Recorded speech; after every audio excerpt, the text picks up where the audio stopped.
School GS point में आपका स्वागत है। आज हम आप लोगों को बताएंगे मुस्लिम आक्रमण के बारे में, जिसमें 3 आक्रमण हुआ था। पहला अरब आक्रमण और तुर्क आक्रमण। तुर्क आक्रमण में 2, मोहम्मद गजनी और मोहम्मद गौरी। अरब आक्रमण जो हुआ था 711 ईस्वी में चालू हुआ था। 711 ईस्वी में उबैदुल्ला ने भारत पर आक्रमण किया था, जो कि असफल हो गया था। फिर 711 ईस्वी में बुंदेल ने आक्रमण किया, जो कि वो भी असफल हो गया। 712 ईस्वी में मोहम्मद बिन कासिम ने भारत पर सफल आक्रमण किया। 712 ईस्वी में मोहम्मद बिन कासिम ने भारत पर सफल आक्रमण किया। उन्होंने 712 ईस्वी में रावण के युद्ध में सिंध को जीता था। उन्होंने क्या किया था? सबसे पहले जो भारत पर आक्रमण किया था, उन्होंने सिंध पर किया था। उन्होंने क्या किया? रावण के युद्ध में सिंध को जीता।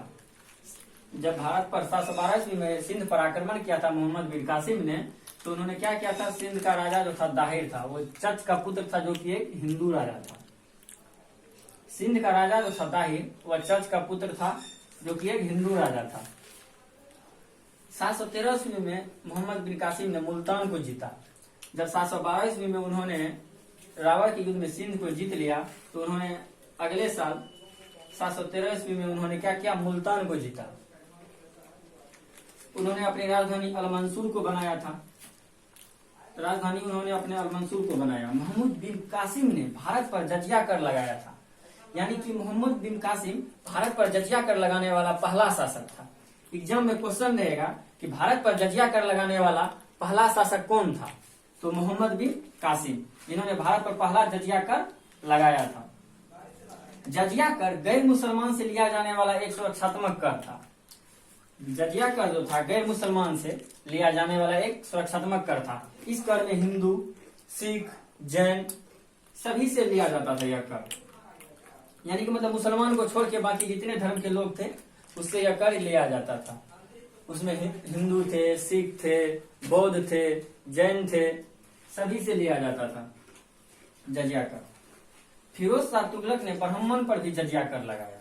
फिरोज शाह तुगलक जो थे, उन्होंने क्या किया था? ब्राह्मण पर भी जजिया कर लगाया था। और मोहम्मद बिन कासिम ने जो भारत पर जजिया कर लगाया था, उसमें क्या किया था? वो 5 लोगों को कर से मुक्त रखा था। 5 लोगों को, उसमें बच्चा, बूढ़ा, महिला, विकलांग और ब्राह्मण। इन्होंने क्या किया था? लगभग जितनी वहां की जनसंख्या थी, उस पर लगभग 50 से 60% लोगों पर यह कर लागू नहीं था। लगभग 40% आदमी से यह कर लिया जाता था, जिसमें बच्चा, बूढ़ा, महिला, विकलांग और ब्राह्मण, ये 5 से कर नहीं लिया जाता था। उसे कर से मुक्त रखा गया था। फिरोज शाह तुगलक ने ब्राह्मण पर भी जजिया कर लगाया, क्योंकि फिरोज शाह जो था एक सोनार के घर में पैदा हुआ था। उन्होंने सोचा कि मतलब अगर हम हिंदू ब्राह्मण पे कर नहीं लगाएंगे तो उसे हिंदू होने का दाग लग जाएगा। इसलिए उन्होंने क्या किया था? ब्राह्मण पर भी जजिया कर लगा दिया था। अकबर ने 1564 ईस्वी में जजिया कर को समाप्त कर दिया। सबसे पहले जजिया कर मोहम्मद बिन कासिम ने लगाया था। उसके बाद क्या किया? फिरोज शाह तुगलक ने ब्राह्मण पर भी जजिया कर लगा दिया। फिर जब मुगल शासन आया, तो वहां पे अकबर ने क्या किया? 1564 ईस्वी में जजिया कर को समाप्त कर दिया। फिर जब 1679 ईस्वी में औरंगजेब शासक बना, तो उन्होंने क्या किया? फिर से जजिया कर को लागू कर दिया। मोहम्मद शाह रंगीला, जो कि जजिया कर को अंतिम रूप से समाप्त करने वाला शासक था, जो कि मुगल वंश का शासक था मोहम्मद शाह। इसे रंगीला बादशाह के नाम से भी जाना जाता है। अब चचनमा अरब भाषा आक्रमण की जानकारी चचनमा से मिलती है।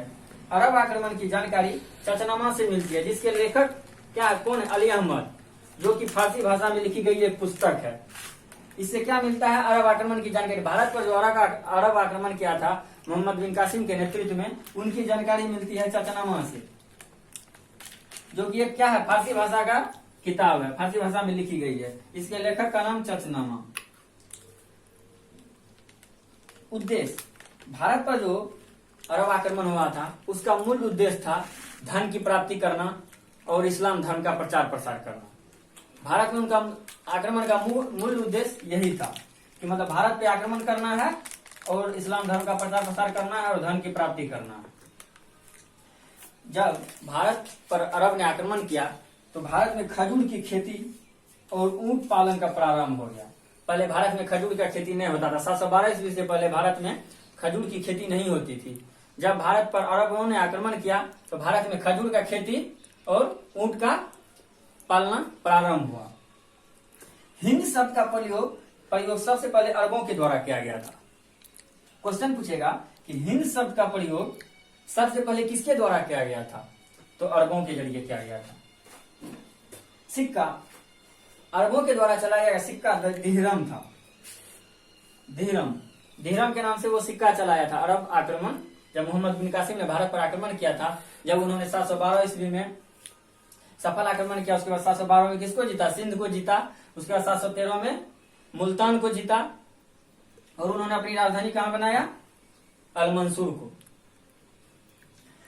और भारत में खगोल शास्त्र का विकास हुआ। भारत पहले खगोल के क्षेत्र में बहुत पीछे था। जब अरब आक्रमण हुआ तो भारत में खगोल शास्त्र का बहुत ज्यादा विकास हुआ।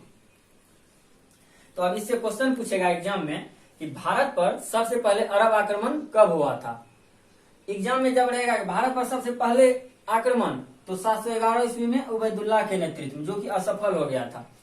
जब रहेगा कि भारत में सबसे सफल पहले अरब आक्रमण, सफल आक्रमण किसने किया था, तो मोहम्मद बिन कासिम के नेतृत्व में। कहां पे किया था, सिंध पर। सिंध का राजा दाहिर जो था एक चच का पुत्र था, जो कि एक हिंदू शासक था। और अगला क्वेश्चन रहेगा कि मतलब अरब आक्रमण की जानकारी किस पुस्तक से मिलती है, तो चचनामा। अरब आक्रमण की जानकारी चचनामा से मिलती है, जो कि अरबी भाषा में लिखी गई एक पुस्तक है, जिसके लेखक अली अहमद है। फारसी भाषा में यह पुस्तक लिखी गई है। और उसका उद्देश्य, अरब जो आक्रमण किया था भारत में, उसका मूल उद्देश्य क्या था कि भारत में इस्लाम धर्म का प्रचार प्रसार करना है और धन की प्राप्ति करना है, लूट खसोट के यहाँ से चल देना है। उसका ये उद्देश्य नहीं था कि भारत में मुस्लिम साम्राज्य की स्थापना करना। उसका मूल उद्देश्य था भारत में आक्रमण करो, अपना मुस्लिम धर्म का प्रचार प्रसार करो और यहाँ से धन लूट के चल देना। फिर मिलेंगे अगले वीडियो में।